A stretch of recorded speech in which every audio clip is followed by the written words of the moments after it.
हम, कैसी खुशी खड़ी रुके ना एक घड़ी,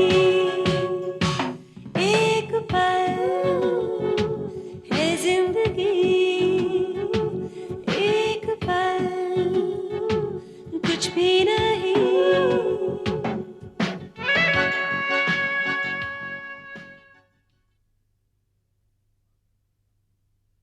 वो तो आप जानिए कि आपको अपनी सच्चाई के साथ क्या करना है।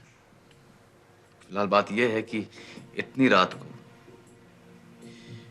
किसी और के आदेश पर उसके घर जाकर अपनी बात साबित करना मुझे बहुत अखरता है, खासकर जब आपकी ये जो भी हो बॉयफ्रेंड उनके सामने। माफ कीजिएगा दोबारा से, मेरी भाषा में लेकिन शब्द भी नहीं है। पर मैं किसी भी दलील देने से पहले जरा सोच लीजिए, आपकी जिंदगी क्या थी और क्या हो गई है। आपको समझ में नहीं आ रहा है मैं आपकी जिंदगी में किस तरह की तब्दीली लाना चाहती हूँ। युवराज नाम ही है ना तेरा? नाम तो ठीक है, लेकिन मुझे समझ में नहीं आ रहा कि तुम लोग को तकलीफ क्या है। अबे साले, हमारे धंधे में टांग क्यों अड़ाता है तू? हाँ?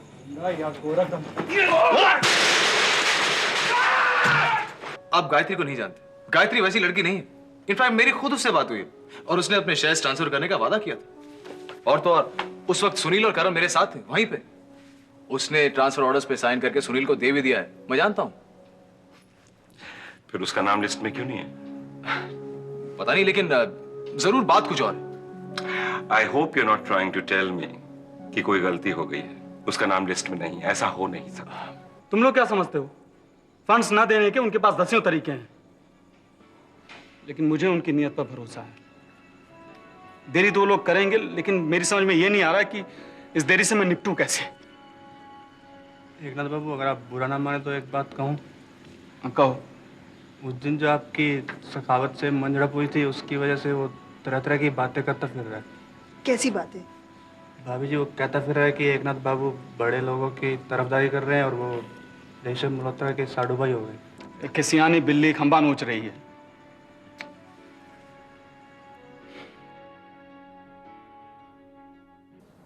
कौन है आपके ऋषभ भैया?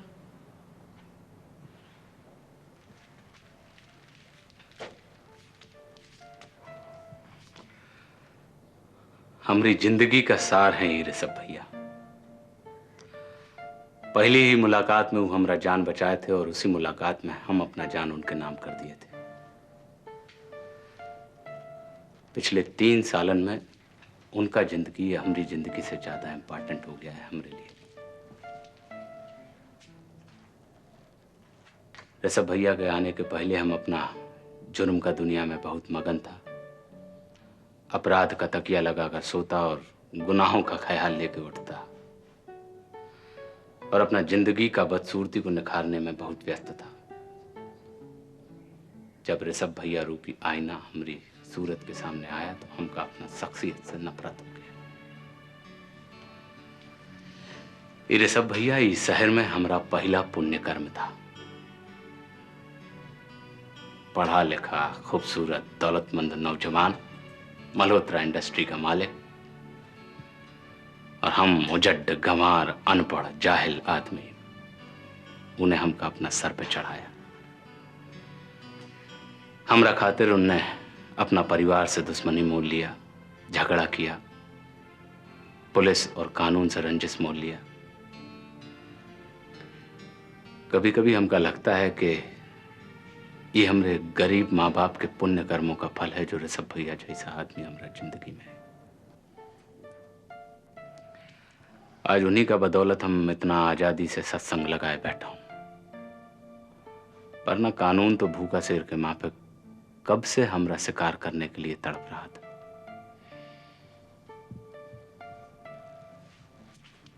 लो, ये फोन भी ससुरा हमरे ऋषभ भैया का नाम सुन के इमोशनल हो गया।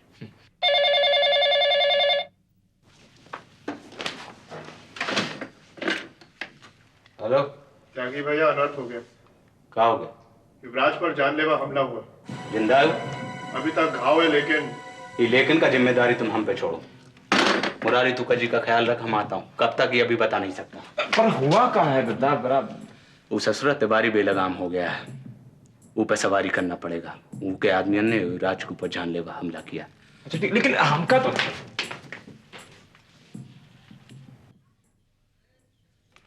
मम्मी चलो चलकर खाना खा लो। तू खा ले, मेरा मन नहीं कर रहा। मम्मी तुम भूखी रह जाओ और मैं खाकर सो जाऊं, ऐसा इस घर में कभी हुआ है आज तक? तू खा ले बेटा, जिद मत कर, मेरा मन नहीं कर रहा। ठीक है, जब तुम्हारा मन करेगा ना तो हम साथ में खाएंगे, ओके? मैंने कहा ना जिद मत कर, तू जाकर खा ले जा। जब तुमने मेरी बात को न मानने का तय कर लिया है तो मैं भी तुम्हारी कोई बात नहीं मानूंगी। एक दिन नहीं खाऊंगी तो मर नहीं जाऊंगी। ओफो, तू तो नाराज हो गई है। मम्मी तुम अपने हेल्थ का ख्याल नहीं रखोगी, ये बेशक नाराज होने की बात है। बेटे तेरे पापा हमें छोड़कर चले गए, अब मेरा बेटा भी मुझे छोड़कर चला गया। हम दोनों अकेले रह गए। थोड़ा कम नाराज हुआ कर। मम्मी अब तुम्हारी पूरी जिम्मेदारी मेरे सर पर है और मेरी जिम्मेदारी तुम पर। तुम मेरी जिम्मेदारी को निभाने में मदद करो प्लीज। तेरे से बहस में कभी जीती हूँ जो अब जीतूंगी। जा खाना लगा, मेरे लिए भी तेरे लिए भी। ओके। अरे मैं देखती हूँ, लेकिन इस वक्त होगा कौन? शायद कोई भटकता हुआ सुख।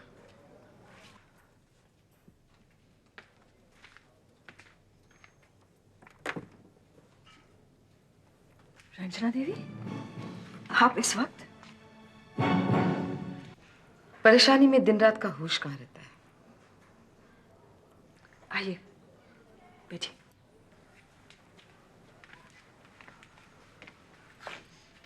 नमस्ते। आपके बेटे की ट्रेजेडी के बारे में सुनकर बहुत अफसोस हुआ है।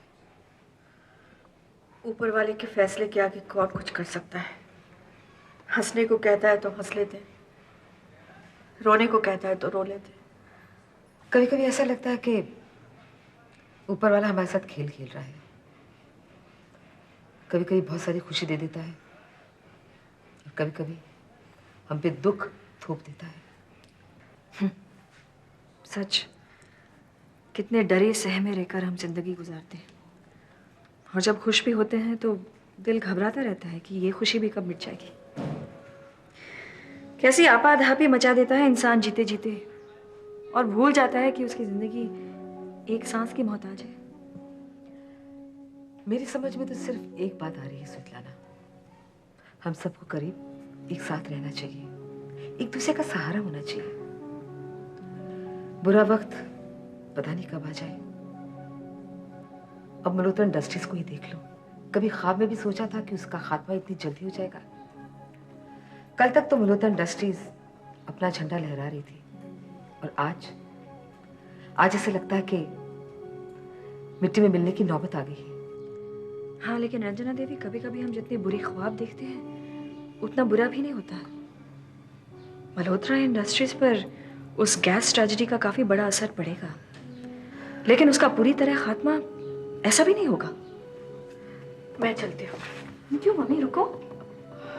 मुझे लगता है रंजना देवी को जो बात तुमसे करनी है वो मेरे सामने नहीं कर पाएंगी। नहीं, ऐसी कोई बात नहीं है। आपको स्वेतलाना से ऑयल स्टॉक के शेयर्स के बारे में बात करनी है ना?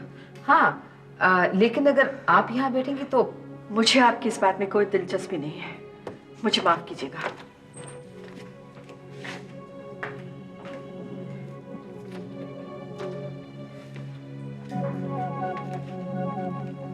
कहिए रंजना देवी, आप क्या कहने आई हैं? स्वेतलाना, मुझे मेरा मतलब मल्होत्रा इंडस्ट्रीज पे एक एहसान कर दो।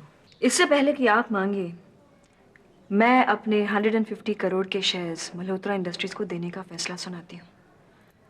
अगर केशव मुझे करोड़ों रुपए तोहफे में दे सकते थे तो मैं भी उनकी मल्होत्रा इंडस्ट्रीज के लिए इतना कर सकती हूँ। शुक्रिया, लेकिन मल्होत्रा इंडस्ट्रीज को तुम्हारे 500 करोड़ के शेयर्स की जरूरत है। लेकिन मैं तो 500 करोड़ के शेयर्स की हकदार नहीं हूँ रंजना देवी। बन सकती हो अगर तुम शादी नहीं करती। स्वेतलाना, फिलहाल शादी की बात टाल दो।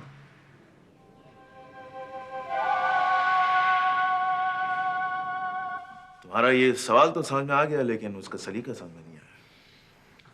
सलीके तरीकों पर हम बाद में बहस करेंगे। इसका मतलब तुम आज बिना किसी मुद्दे के बहस करने के मूड में आए हो। बात को घुमाने फिराने की कोई जरूरत नहीं है भाई। मैंने तुमसे पूछा कि गायत्री के शेयर्स का क्या हुआ। वही हुआ है जो तुमने कहा था। मैंने कहा था? उस रात मल्होत्रा इंडस्ट्रीज के बोर्ड ऑफ डायरेक्टर्स की मीटिंग हुई थी और तुम लोगों ने गायत्री से रिक्वेस्ट करके शेयर्स ट्रांसफर करने को कहा था या नहीं? किस रात? कौन सी मीटिंग? क्या फैसला और किसने लिया था ये फैसला? तुम ये कौन सी कहानी सुना रही हो मुझे? हम लोग कोई कहानी नहीं सुना रहे। Karan please please Karan, don't lose your temper. देखो अब ये तय करना जरूरी है कि आखिर मेरे शेयर्स गए कहाँ। और ऋषभ तुम भी तैश में मत आओ, मेरी बात गौर से सुनो। सुनील मेरे पास मल्होत्रा इंडस्ट्रीज के बिहाफ पर आया था। उसने मुझे पिछली रात हुई मीटिंग के बारे में बताई, जिसमें यह तय किया गया था कि मल्होत्रा इंडस्ट्रीज को मेरे शेयर्स की जरूरत है और वो शेयर्स ट्रांसफर किए जाएंगे। लेकिन गायत्री, ऐसी कोई मीटिंग हुई ही नहीं है। करण, तुमने भी तो बात की थी सुनील से फोन पर। हाँ बेशक मैंने बात की थी और सुनील ने मुझसे यही कहा था जो तुम मुझसे कह रही हो। लेकिन उस मीटिंग की बातों में कितनी सच्चाई है मुझे नहीं पता, क्योंकि मैं तो अब मल्होत्रा इंडस्ट्रीज की मीटिंग में शामिल नहीं होता हूँ। मैं मल्होत्रा इंडस्ट्रीज में काम नहीं करता हूँ। हाँ, तुम मल्होत्रा इंडस्ट्री के लिए काम नहीं करते, मल्होत्रा इंडस्ट्री के खिलाफ काम करते हो। ऋषभ, तुम हद से आगे जा रहे हो।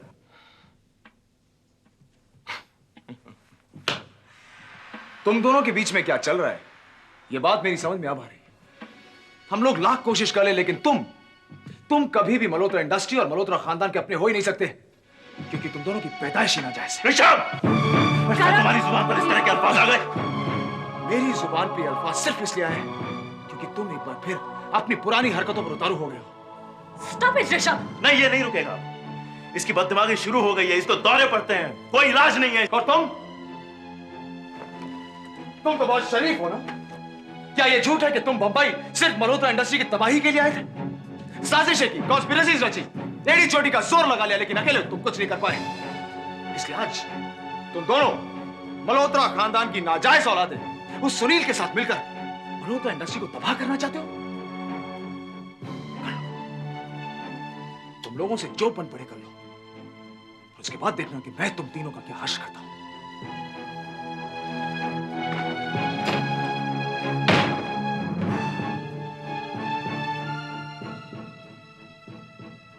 प्लीज स्वेतलाना, हम पे इतना एहसान कर दो। इतना बड़ा एहसान करने की मेरी हैसियत नहीं है।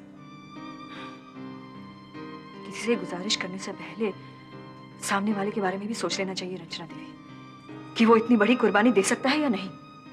मल्होत्रा इंडस्ट्रीज को बचाना बहुत जरूरी है। मेरे लिए मेरी जिंदगी, मेरी खुशियां और मेरे सपनों की हिफाजत ज्यादा जरूरी है, और उससे कहीं ज्यादा जरूरी है सौरभ की उम्मीदों और सपनों की हिफाजत। लेकिन तुम कुछ सालों के बाद भी तो शादी कर सकती हो स्वेतलाना। मैं 200 साल की जिंदगी लेकर नहीं आई हूं।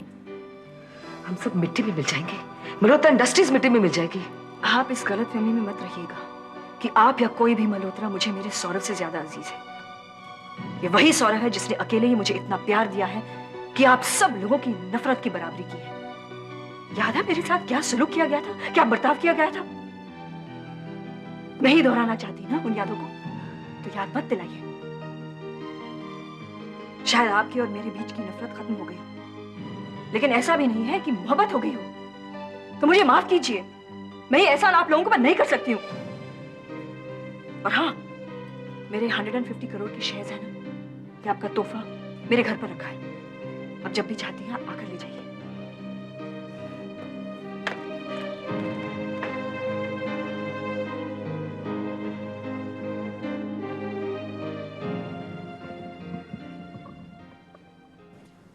युवराज, हे युवराज, एक मिनट, आप जरा मुझे मेरा काम करने दें प्लीज। क्षमा डॉक्टर साहब।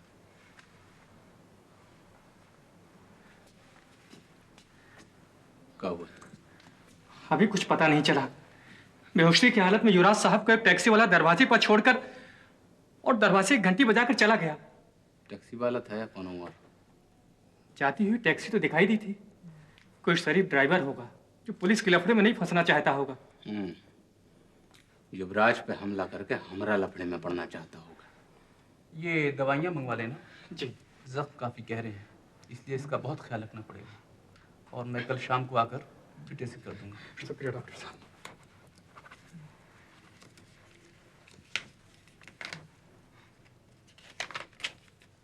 Thank you.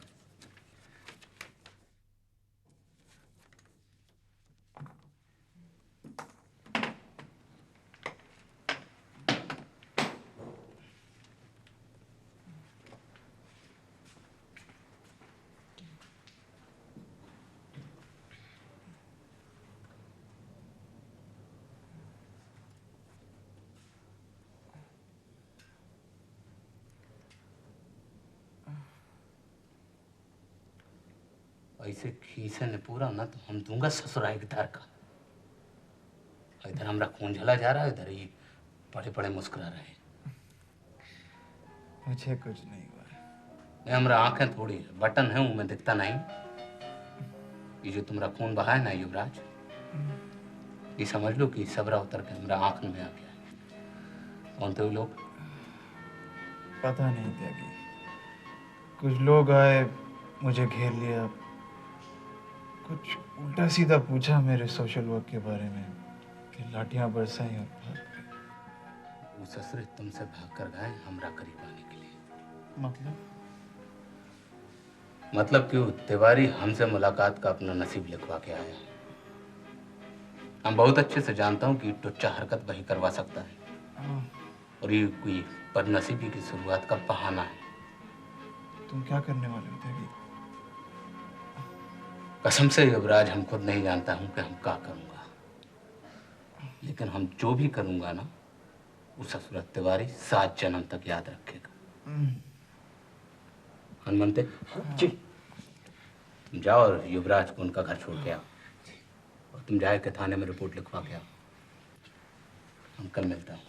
अरे लेकिन तुम जा कहाँ रहे हो? हम कौन नहीं जा रहा हूँ युवराज, तिवारी का बदनसीबी हमका तिवारी जी के करीब ले जा रहा है।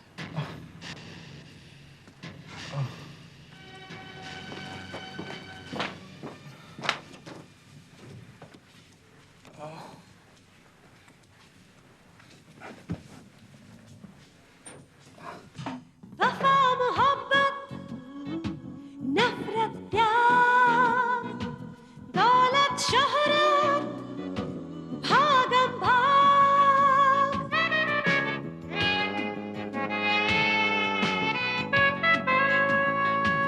अंधा कुआं जहरीले नाद अपना सुर बेगाना राग एक हाथ में तस्बीह माला